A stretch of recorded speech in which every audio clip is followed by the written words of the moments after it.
사도신경으로 신앙 고백하겠습니다. 전능하사 천지를 만드신 하나님 아버지를 내가 믿사오며 그 외아들 우리 주 예수 그리스도를 믿사오니 이는 성령으로 잉태하사 동정녀 마리아에게 나시고 본디오 빌라도에게 고난을 받으사 십자가에 못 박혀 죽으시고 장사한 지 사흘 만에 죽은 자 가운데서 다시 살아나시며 하늘에 오르사 전능하신 하나님 우편에 앉아 계시다가 저리로서 산 자와 죽은 자를 심판하러 오시리라. 성령을 믿사오며 거룩한 공예와 성도가 서로 교통하는 것과 죄를 사하여 주시는 것과 몸이 다시 사는 것과 영원히 사는 것을 믿사옵나이다. 아멘. 우리 찬송가 313장입니다.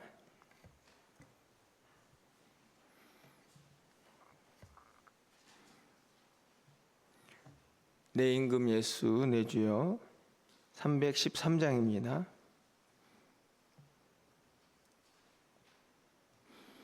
내 임금 예수 내 주여 이 죄인이 주님 앞에 한없는 은혜 받고서 내 생명 모두 드리오니 그 풍성하시는 종이 주 내게 내려주소서. 내 임금 예수 내 주여 내 허물은 덮으시고 주 십자가에 흘리신 그 피를 믿는 마음 보사 내 중한 죄를 사하여 참 평안한 마음 주소서. 내 임금 예수 내 주여 주 은혜에 감격하여 한없는 감사 찬송을 내 주님 앞에 드리오며 내 마음과 정성 다하여 늘 기뻐하며 살리라. 내 임금 예수 내 주여 이 마음과 이 천한 몸 그 보배 피로 값주고 주 친히 사신 것이오니 나 이제 사나 죽으나 주 뜻만 따라 살리라. 아멘.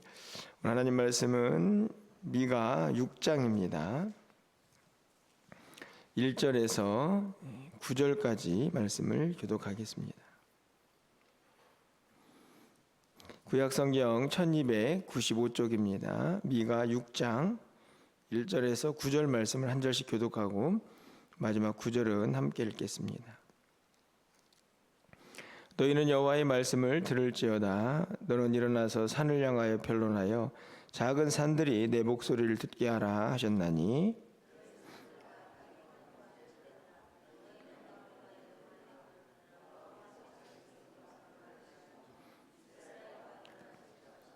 이르시기를 내 백성아 내가 무엇을 내게 행하였으며 무슨 일로 너를 괴롭게 하였느냐 너는 내게 증언하라.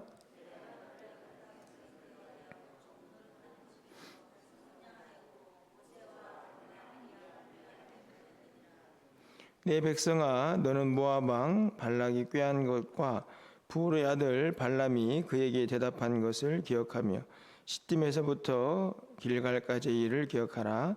그리하면 나 여호와가 공의롭게 행한 일을 알리라 하실 것이니라.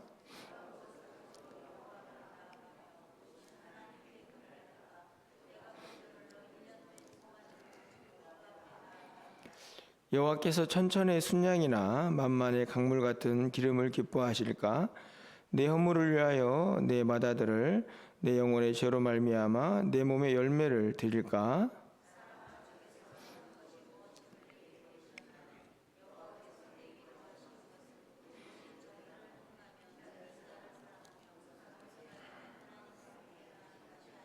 구절입니다.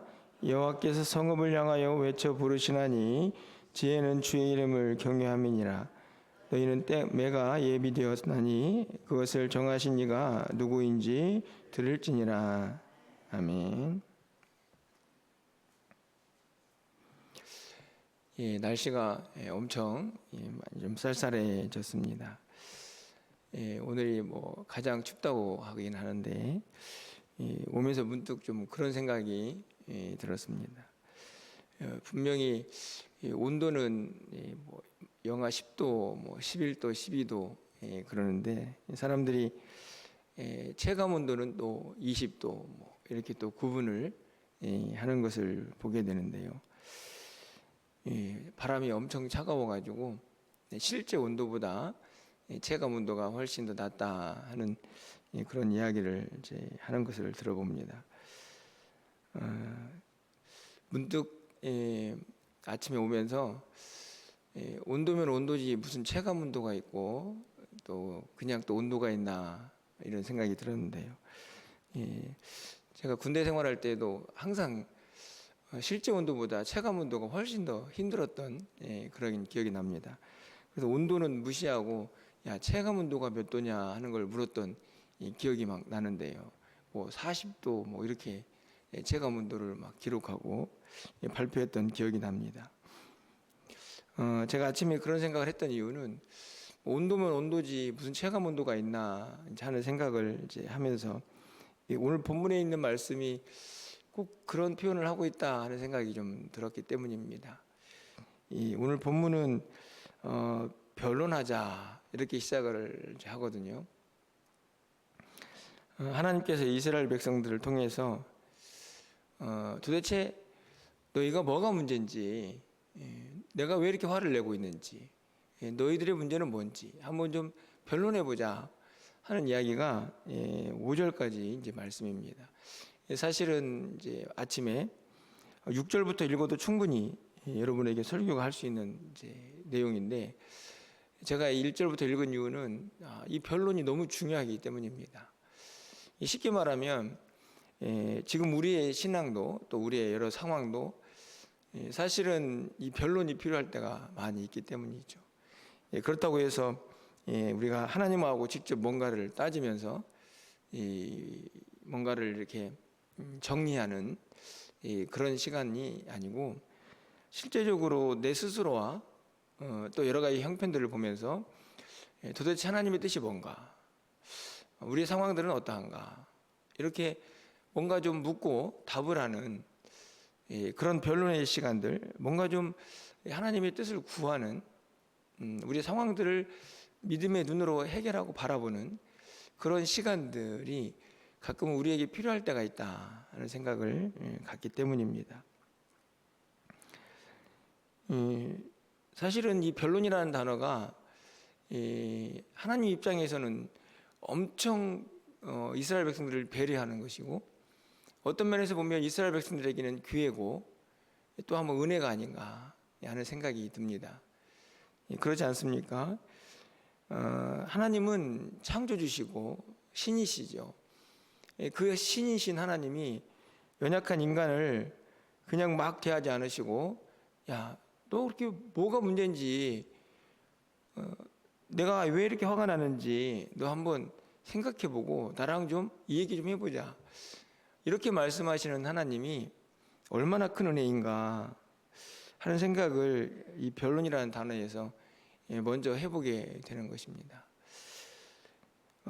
하나님께서 변론을 하시면서 6절의 말씀을 보면 하나님께서 정말 구하는 것이 이제 이하에 6절 이하에서 8절까지 잘 기록이 되어 있는데, 여기에 바로 제가 생각했던 이 온도와 체감 온도의 차이처럼 이스라엘 백성들이 생각했던 믿음, 하나님이 생각했던 믿음은 너무나 많은 차이가 있었던 것을 보게 됩니다.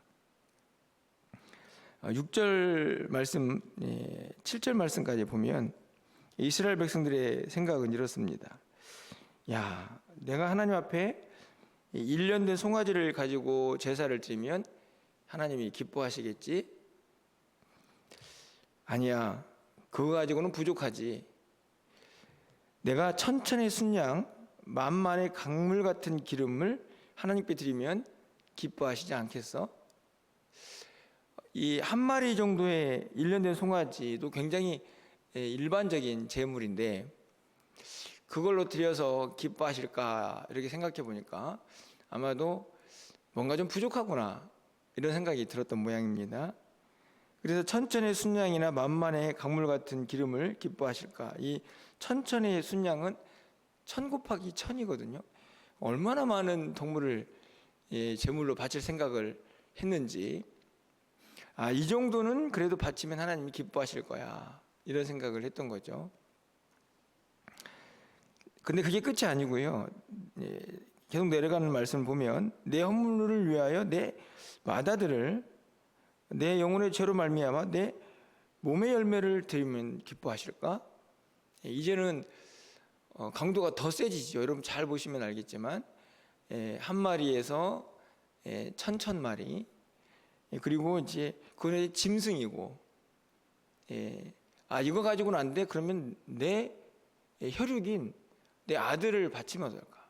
그것도 안 돼. 그러면 내가 그냥 하나님께 이 몸을 드리면 어떨까? 이렇게 생각을 했던 거죠. 문제는 뭐냐면 그렇게 하면 하나님이 기뻐하실 거야 이렇게 생각을 했던 겁니다. 근데 문제는 지금 이 6절과 7절에 있는 제사를 드리고 제물을 드리는 게 문제인가? 여러분, 이스라엘 백성의 진짜 문제는 뭡니까? 여러분, 하나님께 제사를 드린다는 것은 무엇을 의미하죠?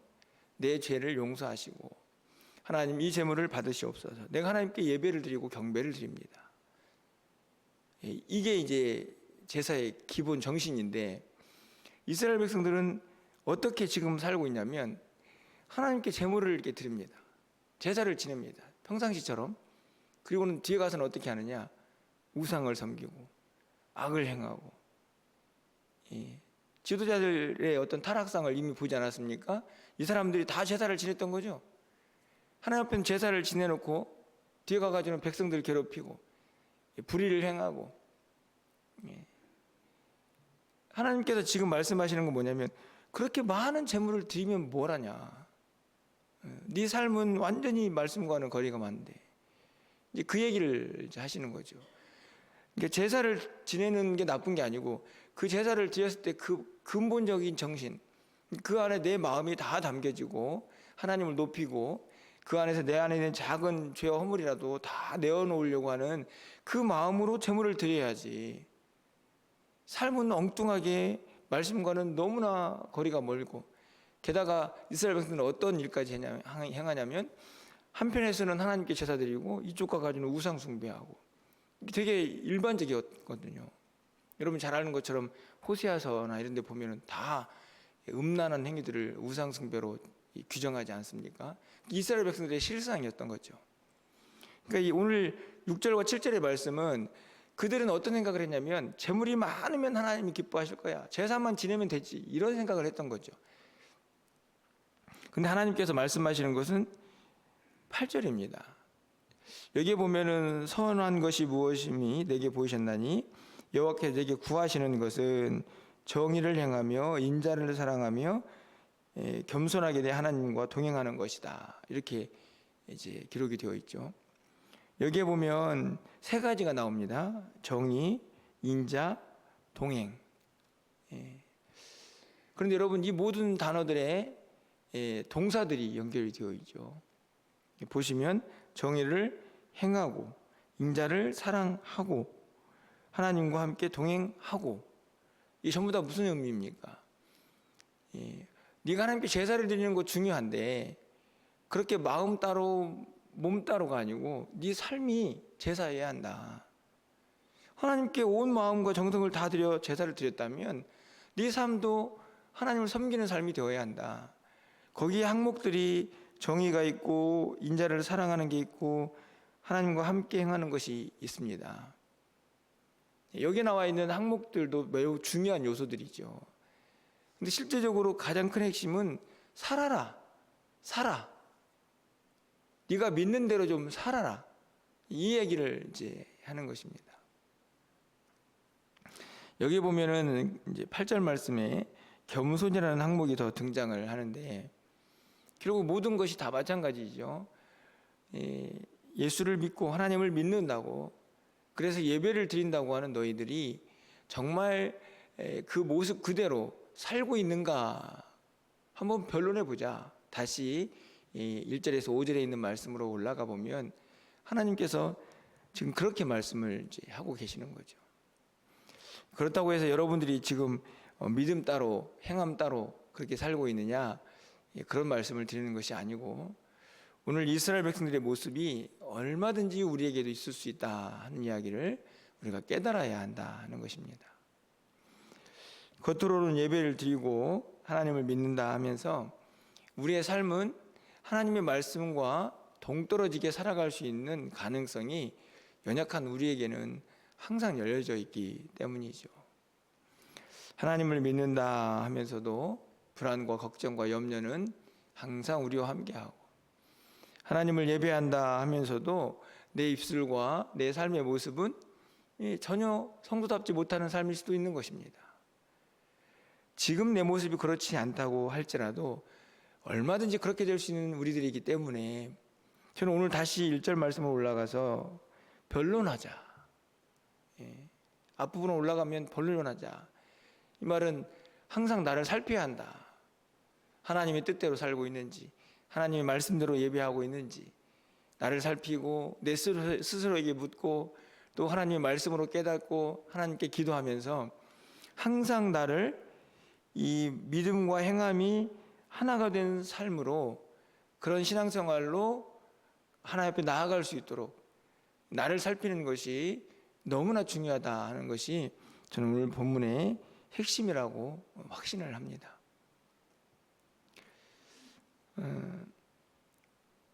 좀 엉뚱한 얘기일 수 있겠지만 그냥 온도면 온도고 체감 온도면 체감 온도지, 그냥 하나만 있어도 우리에게는 그걸로 족한 것 같은데 왜 이렇게 분리가 되나 생각하는 것처럼 왜 우리는 이렇게 믿음과 행함이 하나가 되지 못할까 하는 생각을 오늘 아침에 찬바람을 맞으면서 다시 한번 말씀 앞에 제 모습을 좀 돌아보게 됩니다.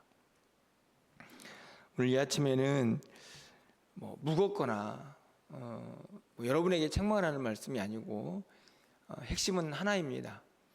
내가 지금 믿고 말씀을 읽고 예배를 하는 사람처럼 누가 봐도 당신은 참 하나님 믿는 사람입니다 라고 생각이 드는 삶을 살고 있는가. 이 삶은 다른 데서 시작되는 것이 아니고 저는 역시나 다시 앞으로 가서 항상 자신을 살피는 이 변론의 시간, 그것이 내 자신이든 그것이 우리 하나님이든 또 그것이 내 이웃과의 삶이든 아니면 내 형편이든 그것을 통해서 항상 자신을 살필 수 있는 믿음이 우리에게 있을 때에 이 둘이 구분되지 않고 분리되지 않고 하나가 되는 삶을 살 수 있지 않을까 하는 생각들을 다시 한번 해보게 됩니다. 오늘 이 말씀이 우리에게 좀 도전이 되고, 이제 한 해가 얼마 남지 않았는데 하나님께서 정말 기뻐하시는 새로운 출발은 뭐라고 생각을 하십니까? 그것은 다른 것이 아니고 오늘 말씀대로 하면 하나님께서 기뻐하시는, 하나님 정말 구하고 찾으시는 그 일을 행하는 것이죠. 그것은 다른 것이 아니고 하나님께서 말씀하신 대로 내 삶의 모습을 바꾸어 보는 것입니다. 간절히 바라기는 우리 모두에게 그런 깨달음이 좀 있었으면 좋겠다. 오늘도 말씀을 듣고 그렇지, 이렇게 살아봐야지, 이 정도 가지고는 변화가 일어나지는 않습니다. 구체적으로 어디에서 내가 변론이 필요한지, 내가 이 부분은 좀 바뀌어야 되는데, 이게 깨달아져야만 그것을 좀 붙잡고 기도할 수가 있기 때문이죠. 저는 오늘 먼저 가장 우리에게 필요한 것은 그 깨달음이라고 생각이 듭니다. 뭐가 문제인지, 하나님께서 정말 나에게 지금 신앙생활 잘하고 있는데 어디가 연약한 부분인지, 이 부분을 좀 바꿔주면 하나님이 훨씬 더 기뻐하실 텐데 라고 생각되는 그 부분이 어디인지를 가장 먼저는 깨달아야 합니다. 느껴져야 하고, 그것이 먼저 해야 된다고 생각이 드는데, 오늘 이 아침에는 그 깨달음이 좀 있으면 어떨까. 그래서 여기를 바꿔야겠구나, 그런 생각이 들면 그 부분을 붙잡고 기도하시면서 주의 도우심을 구하고, 그렇게 얼마 남지 않은 이 한 해를 보내고 그러면서 2026년도를 맞이한다면 더없이 하나님께서 기뻐하시는 우리의 신앙생활은 아닐까 하는 생각이 오늘 이 아침에 들게 됩니다. 여러분 모두에게 그 깨달음이 있는 이 아침이 되기를 간절히 소망합니다. 내가 무엇을 바꾸면, 내 삶에 어떤 구체적인 부분이 실천되고 회복되면 하나님께서 정말 기뻐하실까, 그것이 깨달아져서 그것을 회복할 수 있는 이 연말 연시의 귀한 시간들이 되기를 주님의 이름으로 간절히 축원합니다. 기도하겠습니다. 사랑의 하나님, 인생이 무엇이기에 창조주이시고 만왕의 왕이신 하나님께서 우리와 변론하자고 하시는지, 아마도 이스라엘 백성들을 너무나 사랑하셔서 그들의 문제가 무엇인지 스스로 깨닫기를 바라셔서 이런 말씀을 또 이 아침에 우리에게 전하고 계신 것은 아닌가 생각해 봅니다. 간절히 바라기는 이 시간에 기도하는 사랑하는 성도들이 이 차가운 겨울에 이 찬 공기를 가르고 주님 앞에 나왔사오니 하나님 깨닫게 하여 주시고 말씀하여 주시옵소서. 너는 이 부분이 좀 바뀌면 좋겠어, 너는 이 부분이 바뀌면 참 내가 바라는 것이야 라고 하는 것들을 말씀해 주셔서 깨닫게 하여 주시고, 그 부분을 붙잡고 기도하면서 또 한 해를 마감하고 새로운 한 해를 준비하는 우리 모두가 되게 하여 주시옵소서. 그런 은혜가 오늘 하루 이 기도의 시간에 넘쳐나게 하여 주시고, 그런 말씀의 능력을 다시 한번 경험하면서 하나님 앞에 더 가까이 나아갈 수 있는 우리 모두가 되게 하여 주시옵소서. 구체적인 삶의 결단과 행동을 통해서 하나님께서 기뻐하시는 모습으로 우리의 삶이 변화될 때에 하나님께서 진정으로 우리에게 힘과 능력을 주시며 위로하여 줄 줄 믿습니다. 그 은혜가 우리 모두에게 임하는 이 아침이 되게 하여 주시옵소서. 연말 연시에 또 교회가 여러 가지 일들을 행하고 있사오니 하나님께서 그 모든 일들이 그냥 단순한 형식으로 지나가지 않게 하여 주시고, 순간순간 예배 하나하나가 하나님께 기쁨이 되고 성령의 역사가 나타나는 귀한 시간들이 되게 하여 주시옵소서. 우리의 생각도 우리의 발걸음도 하나님께서 주장하여 주셔서 우리의 모든 삶이 주님이 구하시는 것, 주님의 기쁨이 되는 삶이 되게 하여 주시옵소서. 오늘 저녁에 있을 금요 기도회 가운데도 함께 하여 주시고, 쌀쌀한 날씨지만 우리 사랑하는 성도들 실족하지 않도록 눈동자와 같이 보호하시고 또 역사하여 주시옵소서. 오늘 또 우리의 기도를 들으시고 하늘문을 활짝 열어주시기를 간절히 소망하고 예수 그리스도의 이름으로 기도합나이다. 아멘.